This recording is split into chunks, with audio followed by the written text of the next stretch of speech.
اور ہم بات کریں کہ معاشرے میں سدھار جو ہے وہ کیوں نہیں آتا. بٹ ایک بات اور میں ڈاکٹر صاحب سنس یو ہیئر، ہمارے ہاں ایک کانسیپٹ بہت زیادہ پریویل کرتا ہے کہ جھوٹ بولو اور بہت زور سے بولو، اس پہ سچ کا گمان ہوگا. اچھا یہ پوری دنیا میں بھی ہے لیکن ہمارے ہاں بہت زیادہ ہے. اور اب تو بالکل اب آپ کو یہ بھی نہیں پتا جھوٹ کیا ہے سچ کیا ہے. You genuinely do not know because ہمارے ہاں فیک نیوز اتنی آ گئی ہیں، سوشل میڈیا پہ اتنی ساری. یہ کبھی ختم ہوگا؟ ہاں کیوں نہیں ہوگا. دیکھو بات یہ ہے کہ جب تک انکویزیٹیونیس نہیں ہوگی نا، اب ہم لوگ اتنے سست ہو چکے ہیں، ہمارے پاس انکویزیٹیو ہونے کا بھی ٹائم نہیں ہے. یو ڈونٹ، یعنی اگر میں نے کوئی تمہارے بارے میں خبر پڑھی ہے، میں اس پر ایمان لے کے آؤں گا. میں نے نہیں ریسرچ کرنی کہ بھائی کسی کا اس چیز کے ساتھ پورا فیوچر وابستہ ہے کیا ہے. پھر ہمارے اوپینینس کی کوئی اوقات تو ہے نہیں. ہم میسج اس کے اوپر لوگوں کی زندگیاں ڈسٹرائے ہو جاتی ہیں سوشل میڈیا کی وجہ سے، جہاں پہ میسیجنگ چل رہی. سو اب جو نئے جو گیجٹری ہے وہ آپ کو اس قابل ہی نہیں چھوڑتی کہ آپ کوئی ریسرچ کر لیں مزید کہ اگر کسی کے بارے میں کوئی چیز لکھی گئی ہے یا بولا گیا اس کی کوئی ویلیڈیٹی ہے بھی کہ نہیں. سوشل میڈیا پہ تو لوگوں کو کیا کہتے ہیں ڈیتھ نیوز چل جاتی ہے فیک. مجھے لگتا ہے وہ خود جان بوجھ کے چلاتے ہیں کچھ لوگ. ہاں شاید کچھ نہیں لیکن میں کیوں، جیسے زبیدہ آپا کی ڈیتھ سے پہلے آ گئی تھی، شی واز ہاسپٹلائز، تو ان کی پہلے ہی آ گئی تھی کہ اینڈ آفٹر 3 to 4 days تردید آئی تھی پہلے، پھر بعد میں نہیں. لیکن میرا کہنے کا مقصد یہ نہیں، میرا کہنے کا مقصد یہ کہ اتنی جو نیوز چلتی ہیں، اتنی چیزیں جو آتی ہیں، کسی کو تو ویریفائی کرنا چاہیے. بغیر ویریفیکیشن کے آپ یہ کیسے کر سکتے ہیں؟ بالکل. لیکن وجہ کیا ہے؟ I think Sahir strong mind sets ہماری سوسائٹی میں نا نہیں ایگزسٹ کر رہے ہیں. لوگوں کو سوچنے سمجھنے کی صلاحیت نہیں ہے. نہیں لیکن کیا ہم کو دوسروں کی تضحیک کر کے، دوسروں کی عزت ختم کر کے ہمیں کیا دلی کو تسلی ہوتی ہے؟ یہی تو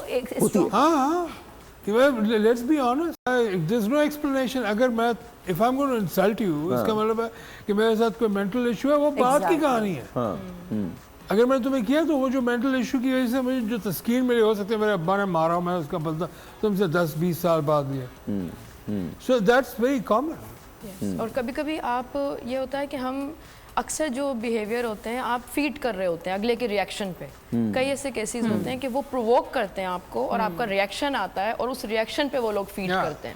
تو ان کو اپنا وہ بیہیویئر نظر ہی نہیں آ رہا ہوتا کیونکہ وہ کہیں نہ کہیں ان کی وہ نیڈ پوری کر رہے ہیں جس کی وجہ سے وہ ایلیسٹ کر رہے ہیں اگلے شخص میں وہ بیہیویئر. اچھا مجھے لگتا ہے ہم لوگ بہت مشکل باتیں کرتے ہیں، سیدھی تھوڑی کھل کے بات کرتے ہیں. میں تمہیں ایک چیز میں معذرت چاہتا ہوں کہ میں بٹن کیا، میں تمہیں ایک بڑے مزے کی چیز بتاتا ہوں. میرے پاس کیونکہ میں اس کے اندر ہوں، میں ای کامرس میں اور مختلف ملٹیپل پلیٹ فارم سے میں کام کر رہا ہوتا. تم کسی بھی چینل پہ چلے جاؤ، یوٹیوب پر جو یا جو کسی بھی گرو کے پاس یا ایکسپرٹ کے پاس جو اس وقت بتا رہے ہیں، پوری ایک انوائرمنٹ ہے جہاں پر آپ پروڈکٹ ریسرچ کرتے ہیں. پروڈکٹ ریسرچ کے بعد آپ نے اٹھایا کہ میں شوز بیچ رہے ہیں، آپ چائنا سے منگائیں گے اور اس کے بعد آپ اس کو نام دے دیا زار کا اور آپ نے برانڈنگ کر کے اس کو بیچنا شروع کر دیا. مائی فٹ دا پرابلم از آپ نے جوتے بیچنے ہیں تو جوتے بیچ رہے ہیں نا. جو پبلک میں جو دیکھو دنیا میں ہر چیز کا بائر موجود ہوتا ہے ہر وقت. مجھے کوئی پروڈکٹ ریسرچ نہیں کرنی، تم مجھے جو بولو گے میں بیچ دوں گا.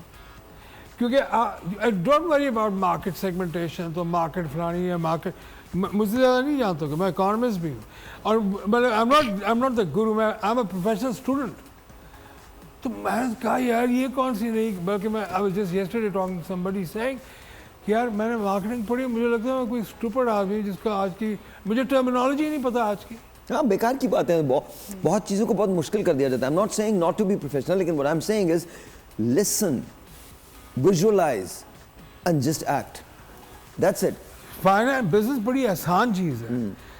ایک چیز تم نے سستی خرید کے مہنگی بیچ رہی ہے، اس کے پیچھے اتنی بکواس ہے کہ میں تمہیں بتا نہیں سکتا. برانڈنگ ہوگی، برانڈ مینجمنٹ ہوگی، جی فنلنگ ہوگی، پھر ٹنلنگ ہوگی، نانسنس، آل دیز یہ جو ورڈز ہوتے ہیں. اب جو اچھا تمہیں نہیں پتا، تم کو یار ڈاکٹر صاحب بڑے اوہ بڑا قابل آدمی، واٹ ربش.